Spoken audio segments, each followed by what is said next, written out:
I do like some of the things that you've said down here, ways that we can change. Every single complaint needs to be made public.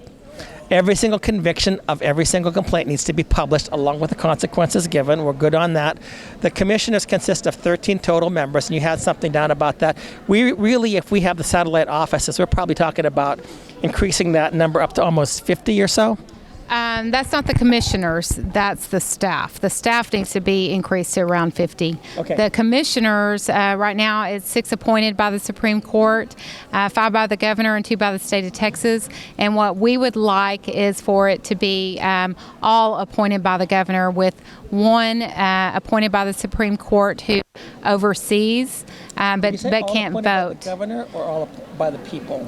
Well, I would love for it to be by the people, but that had to be an election, and that we'll look at that in a few years. Okay, gotcha. But right now, all of them appointed by the governor, because I don't think that if you have 6 appointed by the Supreme Court, so they're judges, and they are ruling on judges, I don't think that that's okay. And then, but it's the staff members. That's what we have 12 of, and I believe that 8 of them are the ones who work on the actual cases that are coming through. I think 4 are probably staff members. So that just has to increase. I mean, there's just no way they can do it, especially with us out talking about it now. You'll have more and more complaints, and already. It takes a year for a simple complaint, and I know people have had complaints in there for several years.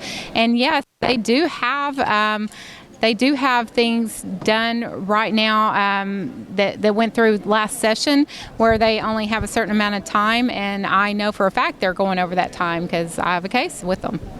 So yes, you do. We want all judges to be required to validate and publish their rulings in all matters with the mandatory findings of facts and conclusion of law for every substantive or final decision made during any case. I like that because I've seen many judges just deny something. If you look at the order that the commission entered sanctioning judgments, it says area words about Texas reference, doesn't it? That's not unusual, I guess, about judgments in Texas in general. Sometimes they don't expressly rule on the issues. They just, without explaining the reason, say granted or denied or whatever. And to be honest with you, Jennifer, there have been times that I've thought the reason they've denied it is because they don't want to do all the extra work. What are your thoughts about that? That could be. Right now, I believe it's a criminal court and above where they do have to produce this, but anything lower, they do not. And we want that to be every single case because, yes, there are some judges who are elected and, they're learning. But this is a way for them to learn, too. They need to be able to show why they're ruling the way they're ruling.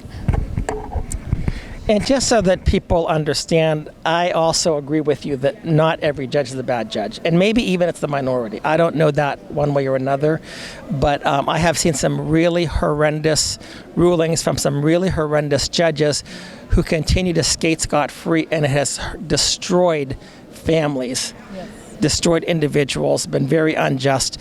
And to me, it seems like if you have a position that you're elected to, that there should be a higher level of accountability, not a lower level of accountability. And I think that's kind of what we're both talking about. Yes, 100%.